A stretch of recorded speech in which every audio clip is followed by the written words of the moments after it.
Horas.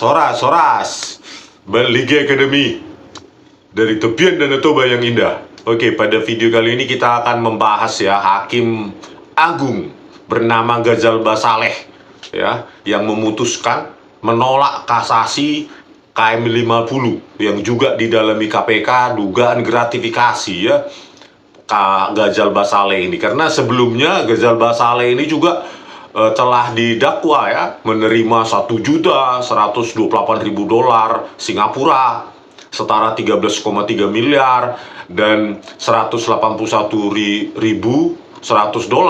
Amerika Serikat 2,9 miliar dan 9,4 miliar juga dalam bentuk tunai. Ghazal ini juga diduga menerima 37 miliar dari pihak berperkara di MA bernama Jafar Abdul Ghaffar. Bayangkan ya, orang ini sudah menerima berapa puluh miliar di dalam apanya ya, dalam karirnya di Mahkamah Agung ya. Makanya diduga Ghazal Basaleh ini juga menerima duit ya untuk menolak kasasi pembantaian 6 Laskar FPI kasus KM 50 gitu loh. Oke, kita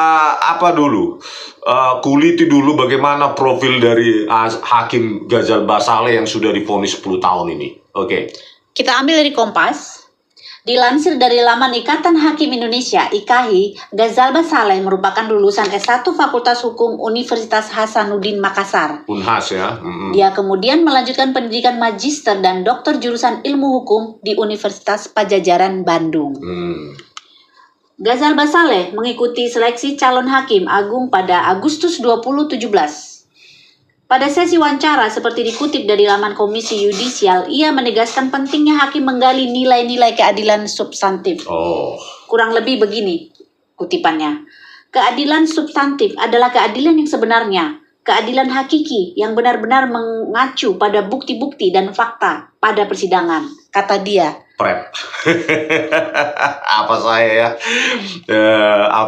Respon saya, dia mengatakan keadilan substantif adalah keadilan yang sebenarnya, keadilan hakiki yang benar-benar mengacu pada bukti-bukti dan fakta pada persidangan. Itu pada saat dia diseleksi sebagai calon hakim agung pada Agustus 2017 ya.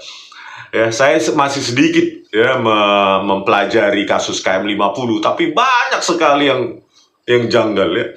Pertama, CCTV tepat di area 49, 50 sampai 72 diakui oleh Yoga Trianggoro sebagai direktur operasional Jasa Marga Operator Toll Road itu ya, diakui fiber optik itu saat itu 20 jam sebelum kejadian ya, Desember 2020 ya, Desember 2020 6 Desember itu mati, tidak bisa mengirimkan gambar ke server, dan itu diterima.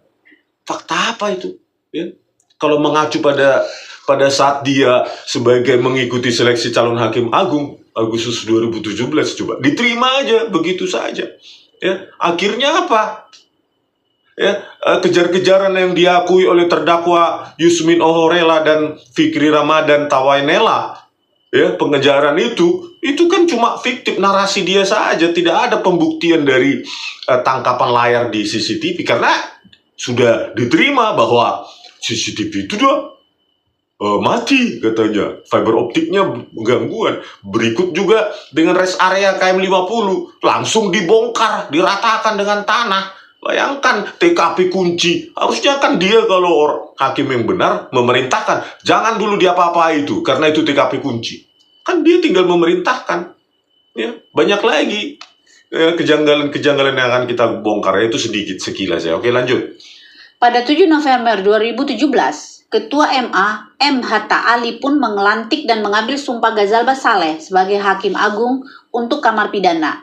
Pelantikan dan pengambilan sumpah tersebut berdasarkan SK Presiden nomor 117/2017 tanggal 26 Oktober 2017. Jadi dia, Ghazal Basaleh ini dilantik Hakim Agung sebagai Hakim Agung pada 7 November 2017 oleh Ketua Mahkamah Agung, M. Hatta Ali. Oke, lanjut.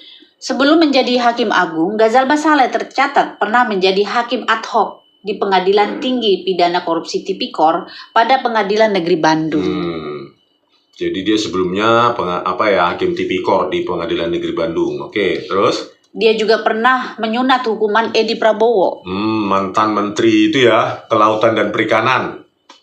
Ya, dia jadi Hakim Ghazal Basaleh ini menyunat hukuman mantan Menteri Kelautan dan Perikanan, Menteri KP, Edi Prabowo. Jadi berapa itu? Dari 9 tahun menjadi 5 tahun. Dari 9 tahun dan menjadi 5 tahun. Nah, bau-bau juga ini penyuapan terus ya. Seperti Jarod Richard dan kawan-kawannya banyak gitu ya. Jarod Richard aja bisa mengumpulkan 1 triliun dan 50 kilogram emas. Jadi kita yang berperkara PK dan lain-lainnya ini bingung ya. Jessica Wongso, Vina Cirebon, dan lainnya ini. Ya kalau Hakim Agung gampang disogok sama seperti Ghazal Basaleh ini, apa harapan kita untuk mendapatkan keadilan? Aduh, bego-begoin hepeng, mata duitan ya. Oke, lanjut. Divonis 10 tahun, Hakim Agung Ghazal Basaleh ajukan banding. Ini ada sebuah berita ya. Inilah ya, Hakim Agung Ghazal Basaleh divonis 10 tahun tapi mengajukan banding. Oke, lanjut. Ghazal Basaleh dinilai terbukti secara sah dan meyakinkan bersalah melakukan tindak pidana korupsi dan TPPU secara bersama-sama terkait pengurusan perkara di Mahkamah Agung. Bayangkan ya, dia bagian dari mafia itu.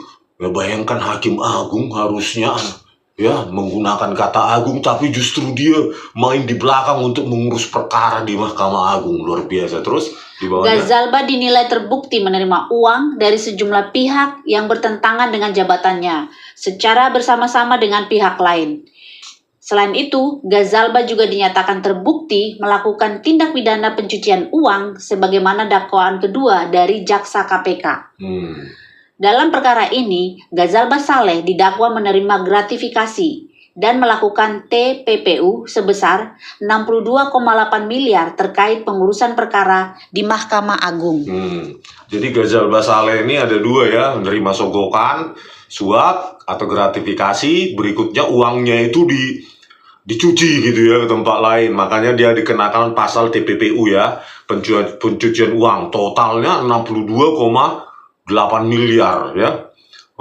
Tetapi kenapa KPK berani mengusut Hakim Ghazal Basaleh ini tetapi tidak berani mengusut mantan atau sekarang Wakil Menteri Hukum Edi Hiares atau Edward Omar Hiares ya, Syarif Hiares yang sekarang incumbent? Harusnya tetap sama hukum itu KPK gitu loh. Ya, 8 miliar si Edi Hiares ini menerima 8 miliar uang sogokan, uang suap, kasus tambang ya, izin tambang, dan sprindiknya macet di Direktur Penindakan KPK. Kenapa kalian tebang pilih gitu loh? Jangan karena Hakim Agung Ghazal Basaleh saja berani, harusnya ke Edward Omar Syarif Hiares juga berani dong gitu loh, walaupun dia incumbent Wakil Menteri Hukum. Ayo terbitkan sprindik itu, jangan takut kalian. Rakyat di belakang kalian kalau kalian benar. Tapi kalau kalian bermain juga ya rakyat menuntut kalian bubar aja. Oke, itu tadi ya detailnya. Selain itu, Ghazalba didakwa menerima $1.128.000 Singapura atau setara 13,3 miliar rupiah. $181.100 Amerika Serikat atau setara 2,9 miliar. Serta 9,4 miliar dalam bentuk tunai. Ghazalba juga diduga menerima 37 miliar dari pihak berperkara di MA bernama Jafar Abdul Ghaffar. Jafar Abdul Ghaffar ya. Jadi totalnya 62,8 miliar tadi itu ya, gratifikasi dan TPPU. Oke, lanjut.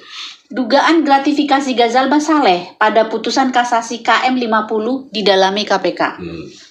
Itu 26 Maret 2024 ya, sudah 9 bulan, hampir 8 bulan lebih, tapi hasilnya apa ini? Oke, terus. Ini saya ambil dari Remol ya. Putusan perkara kasasi MA atas kasus pembunuhan anggota Front Pembela Islam FPI di KM 50 Tol Jakarta Cikampek diduga diwarnai kong kali kong dan kini tengah diusut tim penyidik KPK. Jadi karena sudah seringnya menerima suap ini ya, Hakim Agung Ghazal Basaleh 62,8 miliar ya, pantas wajar kalau dia dicurigai juga ya menolak kasasi kasus pembantaian 6 laskar FPI ini, ya dia menerima suap juga, ya wajar itu ya. Sekali maling pasti dia mengulangi malingnya juga ya, menerima suap pasti dia mengulanginya terus dan terus. Makanya ini harus diusut ini KPK, sudah 8 bulan hampir 9 bulan ini ya. Maret katanya diusut, mana hasilnya? Aduh, jangan banyak apa aja lah cakap kalian di sana. Oke, lanjut.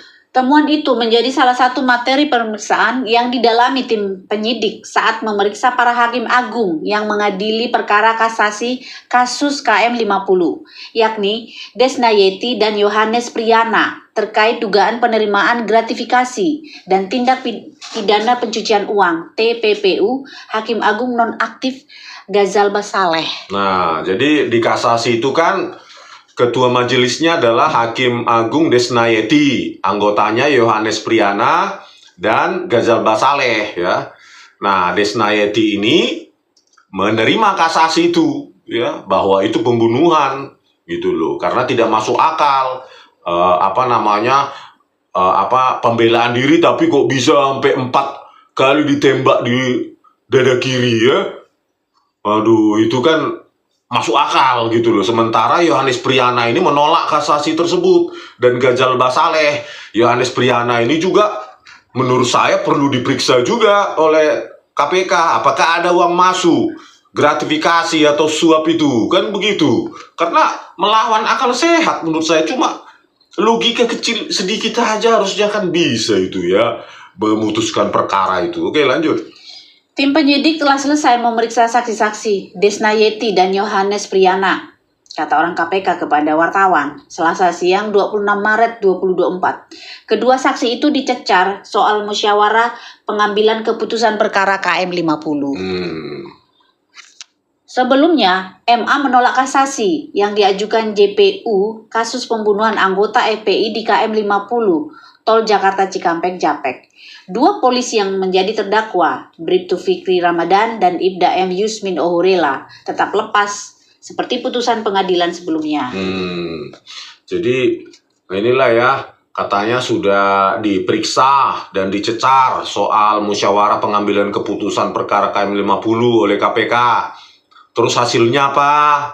Kami menuntut hasil gitu loh.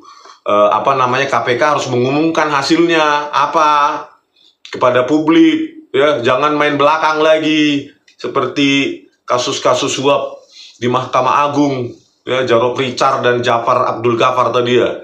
Banyak sekali mafia-mafia ya berserakan di mana-mana. Makanya terbukalah hasilnya apa KPK. Jangan setelah didiamkan publik langsung kayak lupa amnesia itu. Oke, lanjut. Ini cerita tentang berita berikutnya.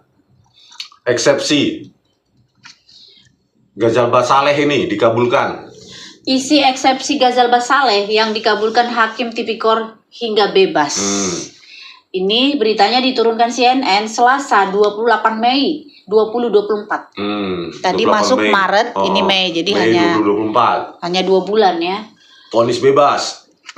Majelis Hakim Pengadilan Negeri Tindak Pidana Korupsi Tipikor Jakarta mengabulkan eksepsi atau nota keberatan yang diajukan Hakim Agung nonaktif Ghazal Basaleh dalam putusan setelah hari ini, Senin 27 Mei 2024. Salah satu poin putusan sela tersebut, Hakim memerintahkan KPK untuk membebaskan Ghazalba dari tahanan setelah putusan diucapkan. Terus mengadili itu ya? Mengadili, 1. Mengabulkan nota keberatan dari tim penasihat hukum terdakwa Ghazal Basaleh tersebut, kata Ketua Majelis Hakim Fahzal Henry membacakan putusan sela dalam sidang di PN Jakarta Pusat Senin 27 Mei 2024. Kedua, menyatakan penuntutan dalam surat dakwaan penuntut umum tidak dapat diterima.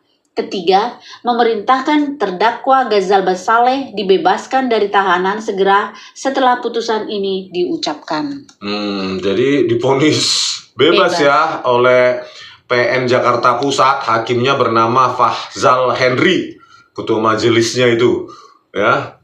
Jadi divonis bebas beritanya itu 28 8 Mei, tapi putus bebasnya Senin 27 Mei 2024. Oke, terus setelah itu ada berita lagi dilawan ya. Ada perlawanan. Pengadilan Tinggi batalkan putusan bebas Hakim MA Ghazal Basaleh. Saya ambil dari Kompas. Jadi Pengadilan Tinggi DKI Jakarta mengabulkan perlawanan atau verzet yang dilayangkan KPK atas vonis bebas Hakim Agung nonaktif Ghazal Basaleh. Melalui putusan perkara nomor sekian, Pengadilan Tinggi membatalkan putusan bebas Ghazal Basaleh yang dijatuhkan Pengadilan Tipikor pada Senin 27 Mei 2024. Saya bacakan.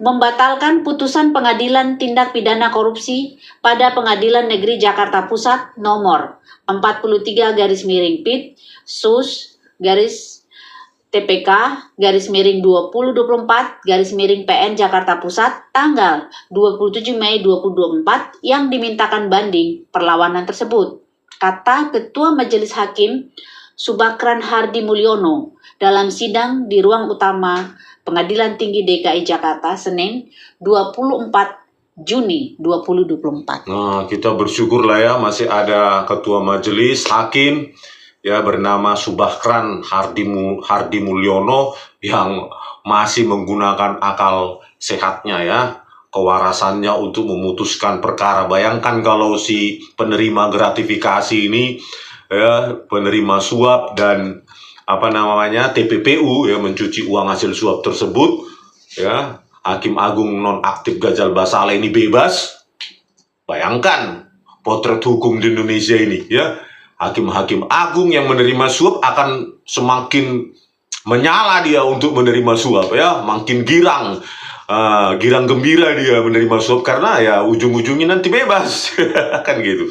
Beruntunglah masih ada hakim yang bernama Subakran Hardi Mulyono ya. Jadi begitulah akhir dari video kita ya, profil dari Hakim Agung nonaktif Ghazal Basaleh ini ya, menerima suap dan TPPU 62,8 miliar ya, pengurusan perkara di Mahkamah Agung ya. Karena banyaknya uang itu ya wajar kalau kita pun sebagai publik ya mencurigai ini orang juga bermain di kasus penembakan atau pembantaian 6 laskar FPI ya di KM 50 dan di rest area KM 50 ya, karena memang ya, banyaknya uang itu dan dicuci juga ya ke tempat-tempat lain ya untuk disembunyikan ya. Licin ini orang ini ya. Harusnya bukan 10 tahun ya di penjara manusia sampah seperti ini. Harusnya kalau publik ya, karena dia penegak hukum, Hakim Agung lagi menggunakan kata agung, sepantasnya dia hukuman seumur hidup, 3 kali lipat dari orang yang tidak tahu hukum seperti kita ini, gitu loh. Jadi kalau polisi, jaksa, hakim yang melakukan seperti ini, ya, mengurus perkara, suap, menyuap, ya, untuk membelok-belokkan hukum, harusnya 3 kali lipat buat undang-undang baru DPR, gitu loh. Dan untuk anggota DPR juga yang mempermainkan hukum harus 3 kali lipat juga, karena kalian yang tahu hukum, gitu loh. Misalnya kalau orang biasa 10 tahun ya kalian 30 tahun. Harusnya buat undang-undang semacam itu ya. Biar jangan enak aja dia nanti 10 tahun di penjara, terus pemotongan bla bla bla, nanti 2 tahun udah keluar dia. Keluar dan kaya. Itu loh. Ya, padahal dia sudah merusak hukum. Ya. Luar biasa ini. Makanya ya kepada Hakim Agung yang menyidangkan nanti sidang PK Jessica Wongso, PK Vina Cirebon yang sekarang sedang menyidangkan, pakailah hati nurani, tolak itu uang sogok itu kalau kalian ingin hidup tenang ya. Kecuali kalian mau hidup tidak tenang, sakit penyakit datang ya terserah ya. Kalau kedapatan ya di penjara, kalau nggak kedapatan ya hidup juga nggak nyenyak kan gitu. Oke, sekian dulu dari kami, Bali Academy di tepian Danau Toba yang indah. Horas.